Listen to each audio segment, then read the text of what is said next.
오후에 하나님 말씀은 베드로전서 4장 7절로 11절입니다. 베드로전서 4장 7절로 11절입니다.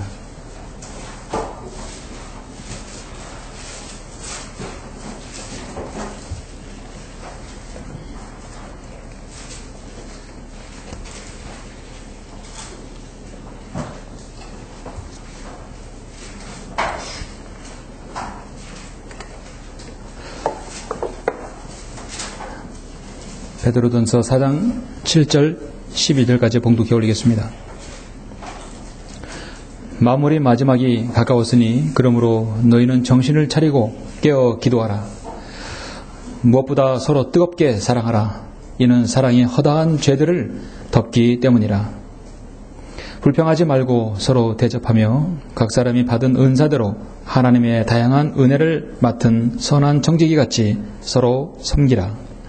만일 누가 말하려거든 하나님의 말씀처럼 말하고 또 누가 섬기려거든 하나님께서 공급하시는 능력으로 하는 것처럼 하라. 이는 모든 일에 예수 그리스도로 말미암아 하나님께서 영광을 받으시게 하려 함이니 그분께 찬양과 권세가 영원 무궁토록 있느니라. 아멘. 잠시 기도드리겠습니다.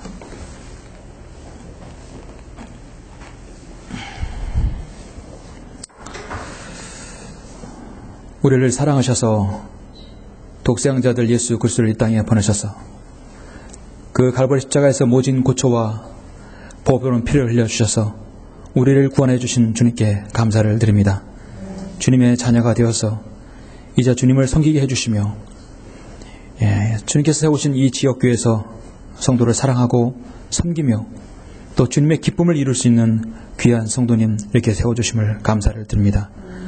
오후에 저는 하나님 말씀을 통하여 성도들이 서로를 섬기는 데 있어서 무엇이 필요한지를 설교하려고 합니다. 우리가 주님을 섬기고 난 다음 이제 내 앞과 내 옆, 내 뒤에 사랑하는 성도들을 섬기길 원합니다. 우리는 섬기는 데 있어서 익숙하지 못할 때가 있습니다.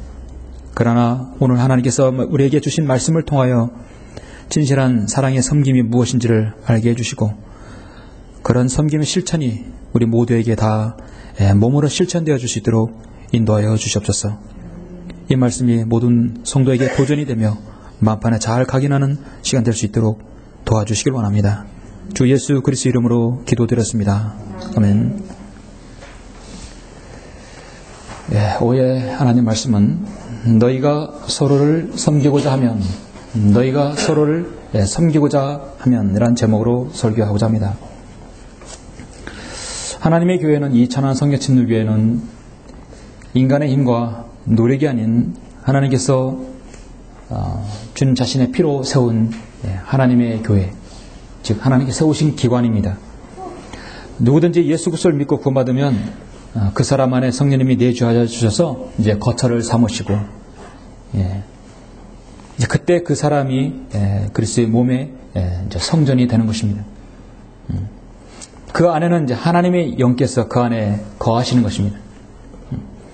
고린도전서 3장 16절에서 너희가 하나님의 성전인 것과 하나님의 영께서 너희 안에 거하시는 것을 알지 못하느냐?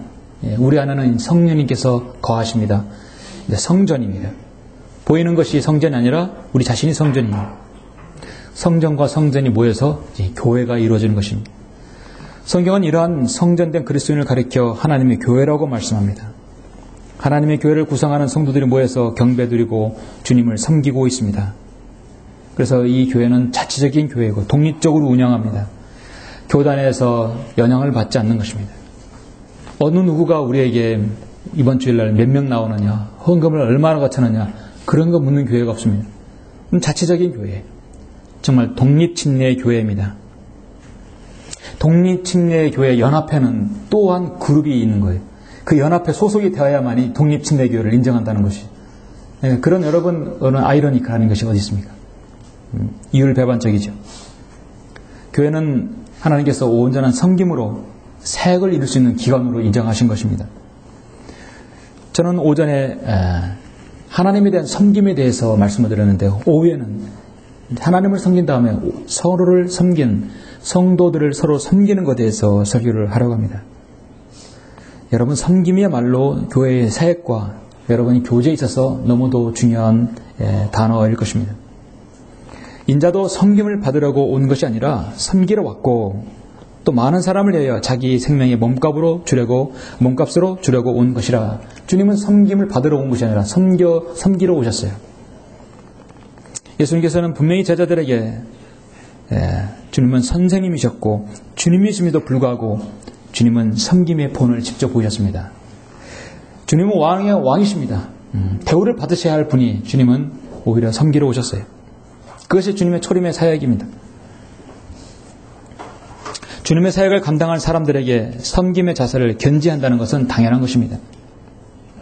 오늘 많은 사역자들, 많은 교회 직책 있는 자들은 자신이 섬김을 받으려고만 하지 섬기려 하는 사람들이 드물죠. 지역교회나 제도권 교회에 가면 가장 섬김을 많이 받는 사람은 목사들, 그 다음에 장로들, 그 다음에 권사, 집사들은 순서상으로 그렇게 해서 아무것도 아닌 사람들은 섬기는 사람으로 생각하고 있습니다. 가장 먼저 여러분 섬기는 사람들은 지도자에 있는 사람들이 진짜 섬기는 사람들이죠. 오해 저는 그리스도인이 서로 섬기는 것에 대해서 여러분에게 설교를 할 겁니다.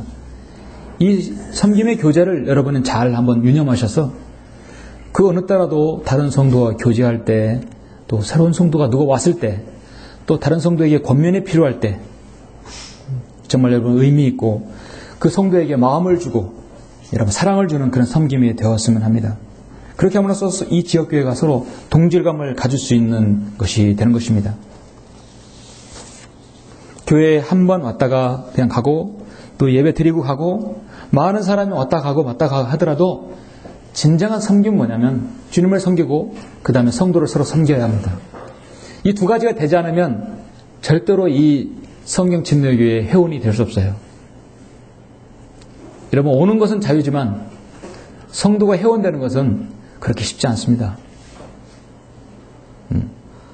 오고 싶을 때 오고 가고 싶을 때 가는 것은 교회라고 할 수 있지만 성도가 예배 드린다고 해서 목사가 막을 수는 없어요. 교회를 대적하지 않고 하나님께서 갈급한 사람들은 예배를 드릴 수 있어요. 그리고 그 예배 드린 사람이 하나님을 섬긴다고 하고 그리고 성도를 섬겨야만이 합니다. 그것이 바로 성경침례교회의 회원이 될 자격이 있는 것이. 그렇지 못한 사람에게 저는 회원을 권유하거나 그렇게 말씀하지 않아요. 여러분에게 회원될 자격을 주어지고 회원 간증을 했다는 것은 이 두 가지가 부합했기 때문에 제가 그 가능성을 여러 번 보기 때문에 제가 그런 권면을 하는 것입니다. 오늘 본문 말씀은 성경에서 섬김의 원리 중에 중요한 권면을 두 가지를 말씀하고 있습니다. 다혈질이고 좌충우돌, 성미가 급하고 불같았던 그 베드로에게서 이런 깊은 섬김의 원리가 여기서 볼 수 있습니다. 여러분 마태복음 16장 이렇게 보면 어떻습니까? 너희는 나를 누구라고 생각하느냐? 주는 그리스도시여 살아계신 하나님의 아들이니라. 내가 머지않아 십자가에 질고를 지겠다고 했을 때 주여 그렇게 하시면 아니되옵니다. 사탄아 내 뒤로 물러가라. 너희는 나를 따르는 자가 되라. 이 모두가 지금 마태복음 16장에 나오는 말씀이에요. 하늘나라와 지옥을 왔다 갔다 하는 사람이었어요. 바로 베드로였습니다. 그런 그가 주님을 또 3번이나 부인했고 마지막 갈릴리 바다에서 주님을 만났을 때 모든 믿음이 회복되었을 때 베드로가 얼마나 깊은 영적으로 주님과 교제하고 그 영적으로 성숙했는지를 우리는 베드로 전후서를 통해서 알 수 있습니다. 베드로 후서는 베드로가 정말 깊은 믿음의 소유자임을 우리가 알 수 있어요. 베드로전서는 마찬가지입니다. 얼마나 성령님께서 그를 훈련시키는지를 알 수 있는 한 대목이 바로 오늘 본문 베드로전서 4장 7절로 11절 말씀입니다. 사도 베드로는 베드로 전서에서 로마 제국의 박해로 여러 가지 시험과 고난을 당하는 성도들에게 하나님의 말씀의 위로를 주고 있습니다. 너희가 그리스도의 이름을 4장 14절에 보니까 그리스도의 이름을 위하여 욕을 당하면 복이 있느니라. 이는 영광의 영 곧 하나님의 영께서 너희 위에서 안식하고 계시기 때문이라. 그들의 편에서는 그들에게 비방을 당하시나 너희의 편에서는 영광을 받으셨느니라. 이런 위로를 줄 수 있는 그 베드로입니다. 교회의 성도들은 한 사람 한 사람 하나님 주신 사명들이 있습니다. 우리는 모두 다 각자 다른 일을 하더라도 하나님의 청지기임을 우리는 알고 있습니다.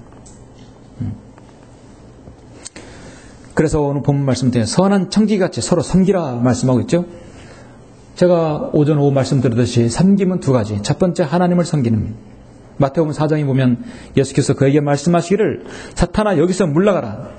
주님께서 시험 받으실 때 뭐라고 말씀합니까? 너는 주 너의 하나님께 경배하고 오직 그분만을 섬기라.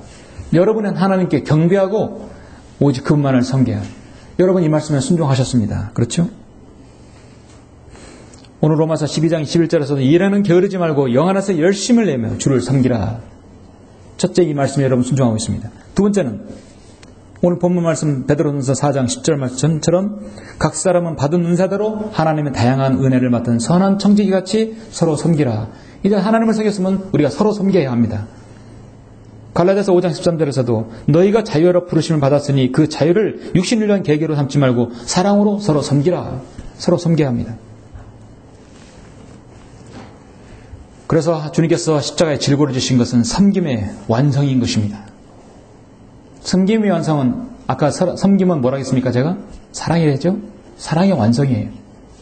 사랑의 완성입니다. 주님은 우리를 위해서 사랑을 주셨고 그 완성은 십자가에 질고를 주심으로 완성을 하셨습니다. 참된 교회의 성도는 그래서 섬김의 교제부터 다릅니다. 우리는 여러모로 하나님 말씀을 통해서 배우고 성숙되어야 되지만 뿐만 아니라 성도를 서로 섬기는 것에 있어서도 계속 배워야 합니다. 아무리 사회생활을 잘하고 아무리 사회생활에서 인정받는 사람이라 할지라도 교회 안에서 섬김을 못할 수도 있어요. 왜냐하면 섬김의 원리를 모르니까, 섬김의 법칙을 모르기 때문입니다. 아무리 조직사회에 잘 있다 하더라도 지역교회 안에는 다가 아니라 처음부터 다시 배워야 되는 것이죠.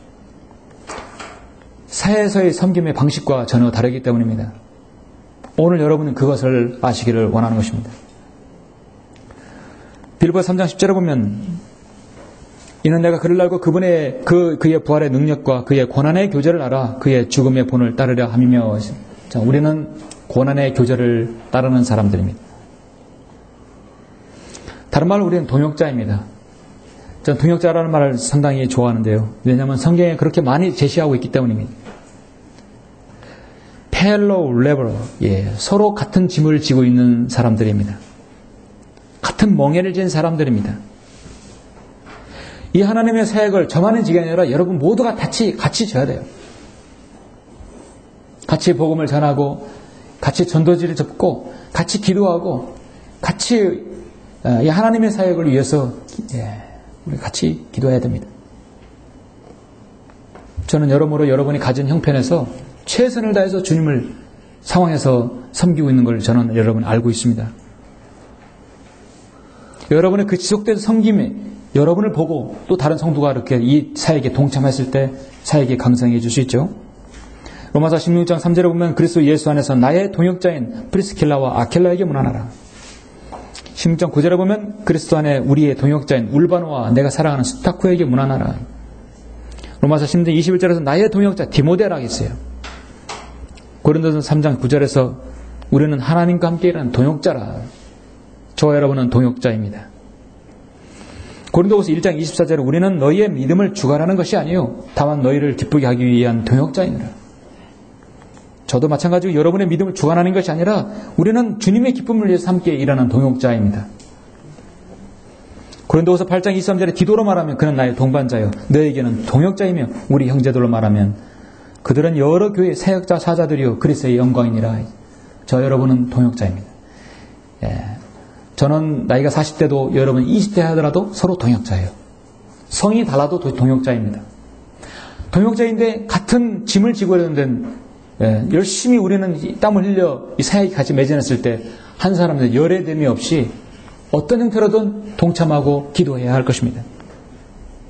지역교회라는 것이 원래 한 지역에서 모여지는 것이 지역교회 개념인데 지금 여러 지역에 사실 대전에 없어요. 수원에 없어요. 많은 지역이 없기 때문에 지역교회에 있는 곳으로 이렇게 모이게 됩니다. 그렇기 때문에 어떤 주님의 사역이 이룰 때 쉽게 모이는 것이 어렵지 않아요. 쉽지 않습니다. 모이는 것이 쉽지 않습니다. 왜냐하면 서로 다른 원거리에서 여러분 오시기 때문에 그런 것입니다. 사실은 지역교회가 많이 있어야만이 사역의 동역자들이 그렇게 힘을 합해서 주님의 사역을 이룰 수 있죠. 현실상은 쉽진 않지만 그러나 개념은 그렇습니다. 동역자는 같은 짐을 지어야 됩니다. 같이 기뻐하고 같이 울며 같이 무릎 꿇고 기도해야 할 것입니다. 얼마 전에 제가 어떤 기사 내용을 신문기사를 읽었는데 아주 흥미로운, 제가 정말 좋아하는 기사를 봤습니다. 제가 찾는 그 구미에 맞는 기사 내용이 있었는데 그 내용은 뭐냐면 참된 친구는 어떤 친구인가라는 제목이었습니다. 제가 생각하는 그런 성경적으로 제시하는 그런 말씀이, 그런 내용의 친구가 다 그 안에 들어있더라고요. 그런데 그 설문조사 했을 때 10가지 친구라면 이 정도는 돼야 된다. 참된 친구라면, 동역자라면 이 정도는 된다고 했을 때 사실 다 보니까 성경 안에 있더라고요. 영국에서 성인 2,000명을 대상으로 조사한 결과 진짜 참된 친구의 특성은 10가지를 뽑았는데 그 10가지를 한번 제가 여러분에게 말씀을 드리겠습니다. 사실 뻔한 사실이지만 실천하기 말처럼 쉬운 것이 아니죠. 여러분 그러한 친구 있습니까? 여러분 세상에서 찾지 마십시오. 세상에는 그런 친구가 없어요. 5가지 안에 포함될 수 없어요. 그러나 여러분 앞에, 옆에, 여러분 동역자, 이 교회 안의 성도가 바로 그런 친구라는 것입니다. 저는 여러분의 동역자이고 친구이기를 원합니다. 정말 친한 친구 특성은 무엇인가? 첫 번째로 이 기사가 나왔는데요. 우선 말을 잘 들어주고 솔직한 의견을 주는 친구다. 말을 잘 들어주고 내 말에 솔직하게 말에 대해서 의견을 개진하는 친구다. 고민을 털어놔도 듣는 둥 마는 둥 의례적으로 애매한 대꾸를 하는 친구는 절친이라 할 수 없다.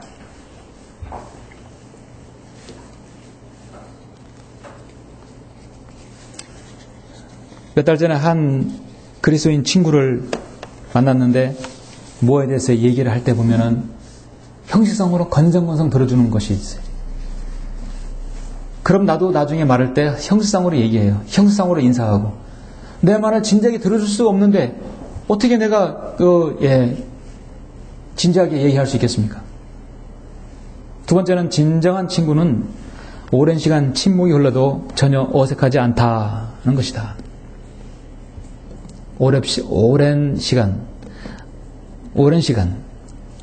짧은 시간이든 긴 시간이든 함께 바닷가를 거니고 오솔길을 걸어도 아무 말이 없어도 서로에게 동감을 하고 서로에게 선을 넘지 않는 친구, 전혀 어색하지 않는 친구.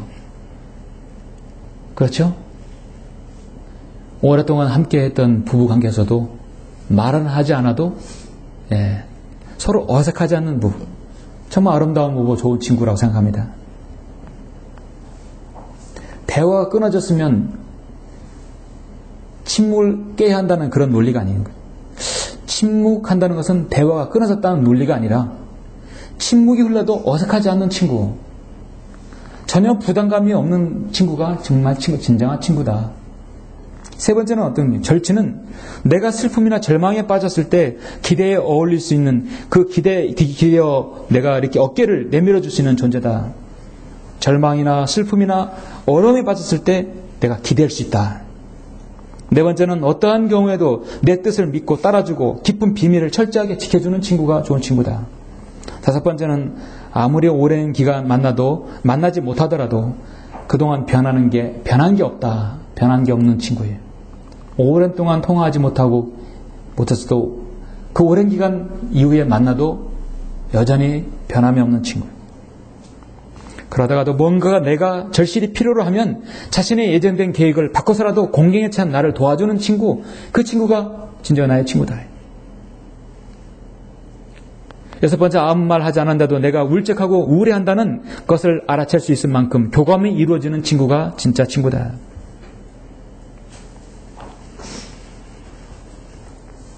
저는 최근에 다른 지역교회의 한 성도가 그렇게 마음을 어렵고 계속해서 기도하고 있는 것들을 어느 누구에게 털어낼 수 없는 것을 저에게 털어놨었어요. 우리 교회 성도는 아닙니다. 내가 이렇게 마음을 털어놓고 이야기할 수 있는 정말 형제요 목사님 계시다는 것에 대해서 난 늘 굉장히 감사하다는 말을 제가 들었어요. 나의 어려움을 누군가에게 털어놓을 수 있다는 그 자체, 여러분 감사한 거 아니에요? 행복한 거예요. 그런 친구, 그런 동역자, 그런 성도가 있다는 것은 정말 행복한 것입니다. 먼저 주님께 털어놔야 되겠죠, 당연히. 그러나 보이는 사람에게 털어놓을 수 있다는 것은 행복한 것이에요. 아무 말 하지 않았는데도 여섯 번째는 내가 울적하고 우울해한다는 것을 알아챌 수 있을 만큼 교감은 이루어지는 친구다. 일곱 번째는 급하면 새벽 4시라도 전화를 할 수 있고 당장이라도 뛰어나와 줄 수 있는 친구. 정말 친한 친구입니다. 진정한 친구. 친구 테스트 하려면 한 새벽 4시에 한번 전화해보세요. 욕 먹으면 아닙니다. 왜? 전화했는데 참된 친구는 나의 모든 약점과 치부를 알면서도 그런 나를 좋아한다는 것이. 내 약점을 알면서도 그런 친구는 그걸 들추지 않고 여전히 나를 기대하고 좋아한다. 아홉 번째는 자신이 살짝 금이 가고 부족해도 그걸 알면서도 나는 좋은 사람으로 대우해 주는 것이죠. 여덟 번째하고 똑같죠.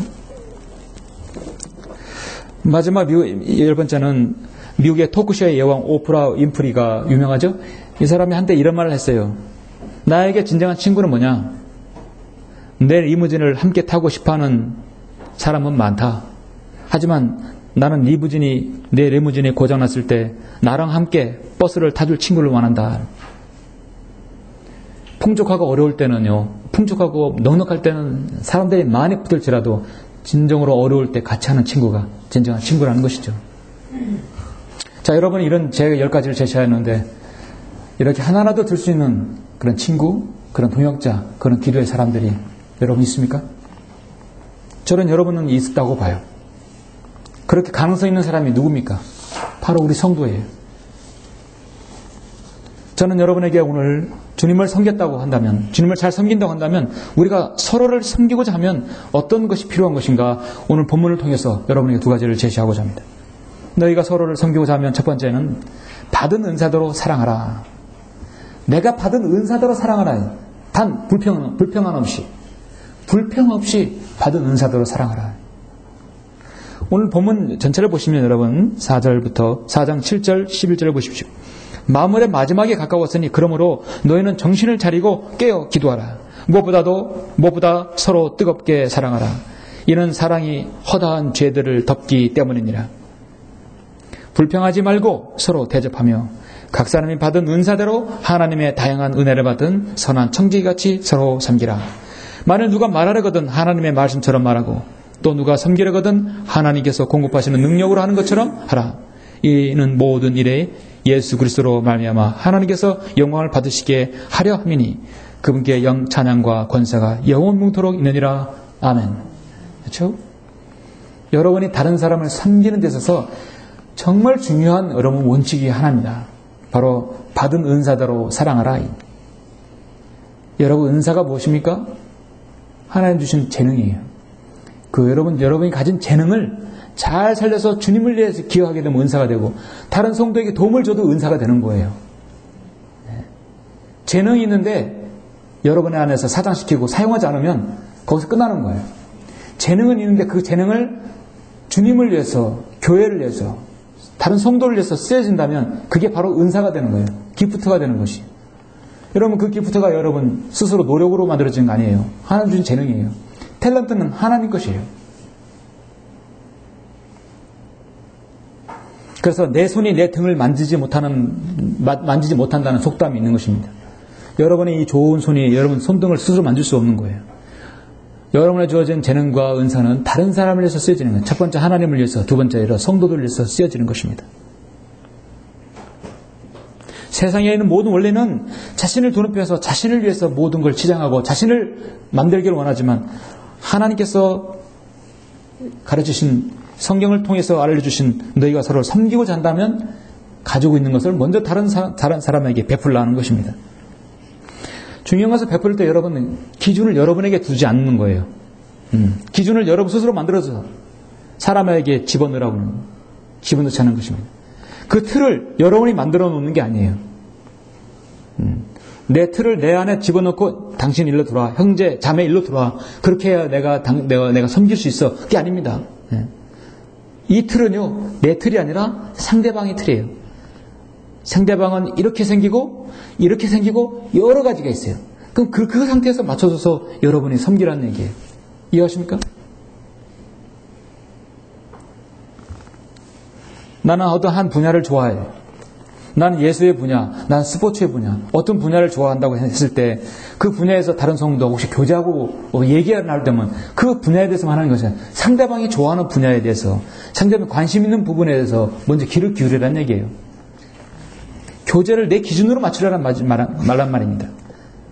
그것이 불평함 없이 해야 될 것이죠.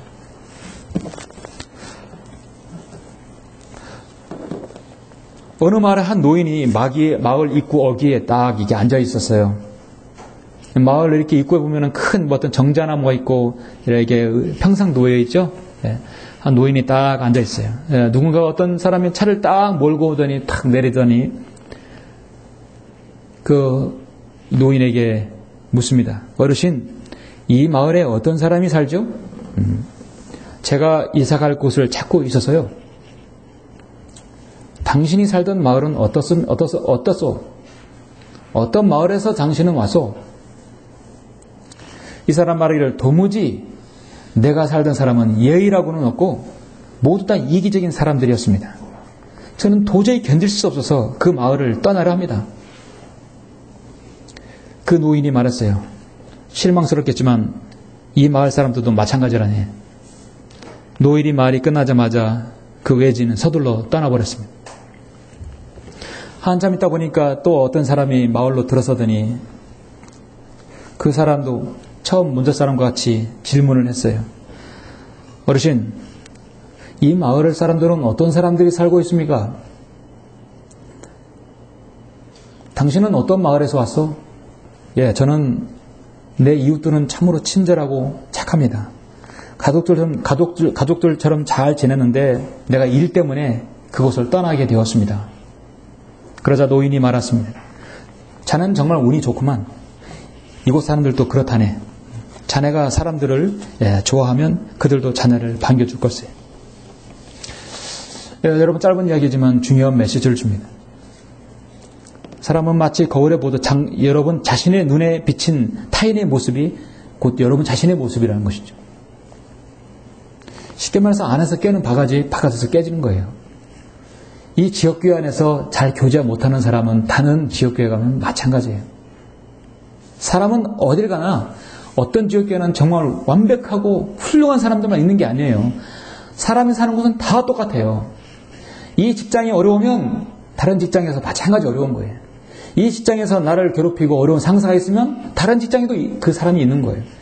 어느 곳에든 그런 사람은 꼭 있고 내가 원했던 친구, 그런 친구는 꼭 그 곳에도 있는 것입니다. 문제는 내가 어떻게 행하느냐, 내가 어떻게 불평함 없이 행하느냐가 중요한 것이에요. 이 세상에 완벽한 여러분의 맞는 직장, 내 기준으로 완벽한 교제를 할 수 있는 그런 교회는 없어요.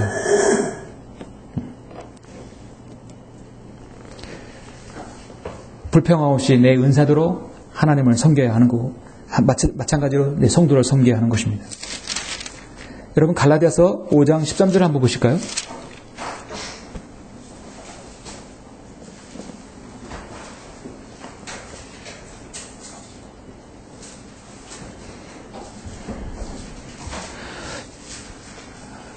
갈라디아서 5장 13절, 형제들아 너희가 자유로 부르심을 받았으니 그 자유를 육신을 위한 계기로 삼지 말고 사랑으로 서로 섬기라. 사랑으로 서로 섬기라. 온 율법이 한마디 말, 즉 이 말로 이루어졌으니 내 이웃을 내 자신과 같이 사랑하라는 것이라. 그러나 만일 너희가 서로 물어뜯고 삼킨다면 서로 멸망하지 않도록 주의하라. 서로 물어뜯고 삼킨다면 둘 다 멸망하죠.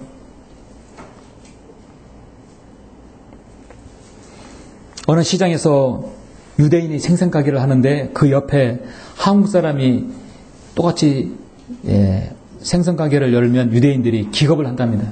야, 한국 사람은 새벽에도 일하고 그렇게 저렇게 부지런하는데 이제 장사 다 했구나. 그런데 그 건너편에 한국 사람이 또 생선 가게를 하면 야, 다행이다. 여라는 한국 사람끼리 또 싸우니까 그 가격 경쟁하고 막 서로 싸우니까 결국 다 망하는 거예요. 그러니까 유대인들은 옆에 한국 사람 한 집가 생기면 걱정하지만 또 한 집 생기면 안심한다는 얘기예요. 너희가 서로 물어뜯고 삼킨다면 서로 멸망하지 않도록 주의하라. 못 잡아먹어서 못 죽여서 안달난다면 서로가 죽는 것입니다. 자기 것을 주장할 때 그렇게 되는 것이에요. 질투하는 것입니다. 그러면서 우리는 서로를 섬긴다는 가장 중요한 것은 자신의 의사대로 불평 없이 섬겨야 합니다. 너희가 서로를 섬긴다면 두 번째는 무엇입니까? 서로 돌아보라. 서로를 돌아보라. 서로를 돌아보라. 중요한 것은 겸손함으로 돌아보라는 것입니다. 여러분, 오늘 이 말씀은 제가 다른 곳에서 여러분을 제시하겠습니다. 로마서 12장 여러분 다 같이 13절 16절을 보시겠습니다. 오늘의 베드로전서 4장 본문 7절부터 11절은 오직 받은 은사대로 겸손함으로 불평 없이 섬기라는 그 한 말씀이기 때문에 로마서 12장 13절 16절을 보시겠습니다. 제가 여러분 섬기는 데 있어서 저는 아주 중요하다고 보는 것입니다. 상대방 입장이 내 입장으로 보라는 것이죠. 로마서 12장 13절을 16절을 보시면 성도들의 필요에 서로 나눠주고 대접하기에 힘쓰라. 너희를 박해하는 자들을 축복하라. 축복하고 저주하지 말라. 즐거워하는 자들과 함께 즐거워하고 우는 자들과 함께 울라. 서로 같은 생각을 품고 높은 것들을 생각하지 말며 낮은 데 처한 사람들과 같이 하고 스스로 지혜 있는 체 하지 말라. 스스로 지내지 말라. 교만하지 말라. 겸손함으로 해. 겸손함으로 서로를 돌아보라 는 것입니다. 즐거워하는 자들과 함께 즐거워하고 우는 자들과 함께 우는 것이죠. 얼마나 중요한 것인지 모르겠습니다. 지체가 무엇입니까? 야, 저 성도 우리 교회의 지체예요. 다른 말로 같은 몸이에요. 그런 뜻이거든요. 내 몸의 일부예요. 라는 뜻입니다. 내 몸의 일부란 뜻이에요. 서로를 섬기다 보면 위를 볼 시간 없어요. 사랑으로 섬기다 보면 고개를 쳐들 시간 없어요. 계속 숙이게 되는 것입니다. 요한복음 11장에 보면은 주님께서 사랑하시는 나사로와 마리아 마르다 그 가정에 주님께서 방문하십니다. 11장에서 나사로가 죽게 되죠. 주님께서는 죽은 이후 이미 사흘 후에 시체가 다 썩어가는데 주님은 늦게 오셨어요. 이제 주님께서는 이 초상집에 오셔서 그들을 이루하시러 오십니다. 궁적으로는 나사로를 살리시러 오셨어요. 이미 다 장사를 지냈지만 주님은 나사로를 살리셨죠. 11장 32절 35절에 보니까 마리아가 예수께서 계신 곳에 와서 주를 보고 그의 발 앞에 엎드려 말씀드리기를 주여 만일 주님께서 여기에 계셨더라면 나의 오라비가 죽지 아니었겠나이다. 맞죠? 주님께서 하시면 죽지 않았을지도 몰라요. 그때 예수께서 그녀가 울고 있는 것과 그녀와 함께 온 유대인들도 우는 것을 보시고 영으로 신음하시며 괴로워하시다가 말씀하시기를 그를 어디다 두었느냐고 하시자 그들이 주여 와서 보소서라고 말씀드리니 예수께서 우시더라. 영어 킴제임스 성경에서 가장 짧은 장입니다. 요한복음 11장 35절 Jesus wept. 예수께서 우시더라. 한글 킴제임스 가장 짧은 장은 데살로니가전서 5장 16절입니다. 항상 기뻐하라. 6음절이에요. 그 다음에 8음절 예수께서 우시더라. 주님께서 우셨습니다. 이 젊은 가정 나사로와 그의 두 여동생 참으로 서로를 의지하며 주님을 섬기고 있는 참으로 아름다운 세 자매입니다. 이 사내 남자매가 이 가정이 나사로가 죽었는데 얼마나 슬퍼하겠어요. 물론 주님께서 살리실 수 있고 나는 부활이요 생명이라 하신 주님 말씀대로 믿어서 이제 다시 살릴 것을 믿고 그들은 믿고 있었어요. 그리고 주님께서 지금 이 자리에 오셔서 그녀가 울고 있는 것과 그녀와 함께 온 유대인들이 우는 것을 보셨고 주님은 영으로 신음하셔서 주님은 우셨다는 것입니다. 여러분 말씀을 보시면 요한복음 12장에 보시면 그대로 주님은 즐거워하는 자들과 함께 즐거워하고 우는 자들과 함께 울었어요. 주님은 우셨고 나사로가 어디 있느냐? 나사로의 무덤 앞에서 나사로에 나오너라 해서 나사로를 살리셨습니다. 언젠가 늘 말씀드렸지만 나사로를 살릴 수 있으면서 주님은 왜 우셨을까? 앞뒤가 안 맞죠? 주님은 우리를 이루하시기 위해서 우신 것입니다. 그렇죠? 예. 살리실 수 있고 나오게 할 수도 있는 주님께서 우셨다는 사실. 인간의 연약함과 인간의 나약함과 인간의 제대한 품성, 그로 인해 죽음과 그걸 좀 같이 슬퍼하시면서 오셨다는 것이죠. 여러분은 서로의 입장을 바꿔놓고 늘 생각할 수 있는 자세가 되어야 합니다. 다른 사람의 어려움에 처했을 때 내가 그 상황에 여러분 대입해 보시면 그 입장을 여러분 이해할 수 있을 것입니다. 영적 전쟁을 겪어서 승리했던 성도는 영적 전쟁을 거치는 성도에게 누구보다도 위로할 수 있어요. 그렇죠? 예. 복음을 전하다가 핍박을 당한 사람은 복음을 전하다 어려움 당한 사람을 위로할 수 있고 조언을 해줄 수 있어요. 가치 있는 섬김이 되는 것입니다. 이는 우리가 서로 지체이기 때문이라고 에베소 4장 말씀하고 있어요. 이는 우리가 그의 몸과 그의 살과 그의 뼈의 지체임이라 했습니다. 이제 너희는 그리스도의 몸이요 개별적으로는 서로의 지체들이라. 지체이기 때문에 그렇게 함께 울고 함께 즐거워할 수 있는 것입니다. 우리는 모두 예수 그리스도의 위대한 구속 사역을 통하여 하나님의 은혜로 이 지역교회 안으로 들어왔습니다. 하나님의 교회라는 가치 있는 이곳에 여러분은 주님을 섬길 수 있었습니다. 여러분의 짐을 혼자서 지르는 것이 아니라 누군가가 대신 같이 지어주시는 거예요. 같이 여러분 지는 것입니다. 주인 되신 우리 주님께서 그 짐도 가볍게 해주신다고 약속을 하셨습니다. 로마서 12장 5절에서도 이와 같이 우리 많은 사람이 그리스도 안에서 한 몸이 되어 각 사람이 서로의 지체가 되었느니라. 각 사람은 서로의 지체가 되었느니라. 서로의 몸을 받아들일 수 있는 준비가 우리가 늘 되어야 할 것입니다. 이런 성도들이 여러분 각인이 되고 여러분의 실제 실천이 되었을 때 이 지역교회가 강건해질 수 있습니다. 하나만 여러분 찾아보시면 빌립보서 2장을 한번 보실까요? 로마서 12장과 잘 어울리는 빌립보서 2장 1절로 4절을 보시면 그러므로 그리스도 안에 어떤 격려나 사랑의 이로나 성령의 교제나 인정이나 자비가 있다면 같은 생각이 되어 같은 사랑을 가지고 하나 되고 한 생각이 되어 너희는 나의 기쁨을 이루라. 어떤 일도 다툼이나 허영을 따라서 하지 말고 오직 생각의 겸손함으로 남을 자신들보다 존중하고 각자 자기 일만 돌보지 말고 남의 일도 돌아보라.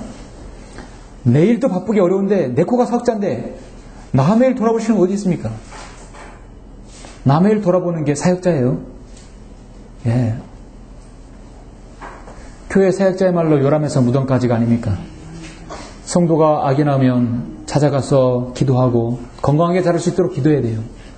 아프면 가서 찾아가고 어린 아이가 되어서 주일학교에서 가르치고 학생부 가르치고 청년 가르치고 결혼하면 축하해주고 주례 쓰고 또 악이 나면 축복해주고 노년이 되면 나중에 죽게 되면 장례식까지 치러주는 것이 목회자의 섬김이에요. 섬김은 요람에서 무덤까지가 바로 교회의 섬김인 것입니다. 복지국가에서 슬로건이 아니라 정말 지역교회의 섬김이야말로 요람에서 무덤까지. 그 가정에 구원받은 사람, 받지 않은 사람이 있으면 또 찾아가서 구원의 복음을 전해야 됩니다. 이 세상에 그런 집단이, 그런 모임체 구성원이 이 세상에 어디 있어요? 어디 있어요?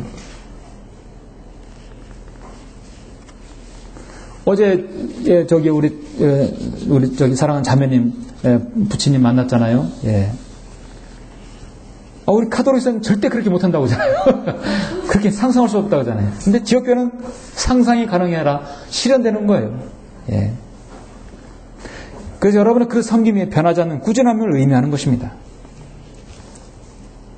그렇기 때문에 마귀가 속한 이 사회는 늘 여러분이 이 사회 구성원에서 여러분 간증을 드러내지 못하고 가정에서 간증을 드러내지 못하게 하려고 계속 방해를 하는 것입니다. 어떻든 여러분의 섬김을 정상적인 섬김이 되지 않으려고 방해하는 것입니다. 여러분의 지역교회 기도 제목에 보면 여러분의 이름이 있다고 한다면 누군가가 여러분을 섬기는 거예요. 기도로 섬기는 것이에요. 그렇죠? 수요 기도 모임에 여러분의 이름이 있으면 난 누군가로부터 기도로 섬김을 받고 있다. 기도로서 그 성도를 기도하는 거예요. 그 가정을 위해서, 영적 전쟁을 위해서, 몸을 위해서 기도하는 거예요. 그래서 정작 자신은 기도하지 않으면 안 되겠죠. 기도의 빚을 지는 사람이에요. 제가 서울에서 신학 공부할 때 나는 여러분에게 마지막 간증할 때 그랬어요. 난 여러분에게 너무나 많은 사랑의 빛을 지닌 사람이다. 5년 동안 가정을 위해서 여러분에게 사랑의 빛인 사람입니다. 저는 여러분 그걸 갚을 수 없습니다. 그러나 저는 천안에 내려가면 다른 성도에게 그 빛을 갚겠습니다. 여러분 누군가에게 사랑을 비친 사람은 그 사람에게 갚는 게 아니라 다른 사람에게 갚는 거예요. 하나님께서는 그렇게 하게 하셨어요. 여러분 사랑의 빛을 주님으로부터 받았어요.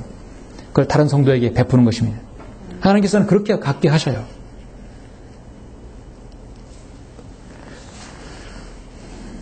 서로 사랑하는 것 외에 아무에게도 어떤 빚도 지지 말라. 다른 사람을 사랑하는 사람은 율법을 이룬 것이니라. 형제들아 우리가 너희를 위하여 항상 하나님께 감사드리는 것이 마땅하고 합당하니 이는 너희의 믿음이 크게 자라고 또 너희 모두가 각기 서로 사랑하는 것이 풍성함이라. 서로 사랑하는 것이 풍성함이라. 데살로니가 교회가 칭찬받는 것이 바로 이것 때문에 칭찬받았어요. 그래서 사도 요한일서 4장에서 사랑하는 자들아 하나님께서 이처럼 우리를 사랑하셨으니 우리도 서로 사랑하는 것이 마땅하도다 했습니다. 하나님께서 여러분을 이미 2000년 전에 그 사랑을 다 쏟아 부어주셨습니다. 여러분은 그런 사랑을 받을 수 있는 우리는 가치가 없었어요. 그런데 사랑을 받은 사람은 이미 우리는 사랑의 빛을 진 사람들입니다. 이제 다른 성도에게 빛을 갚아야 합니다. 그 빛을 졌다고 생각하는 사람은 다른 사람에게 또 갚아야 하는 것이에요. 이것이 서로의 섬김의 원리인 것이죠.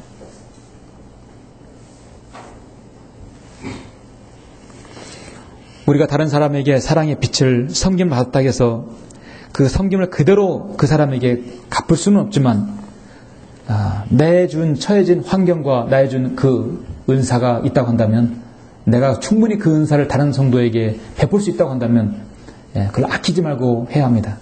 그거는 성도의 기본적인 정말 의리이고 신의인 것입니다.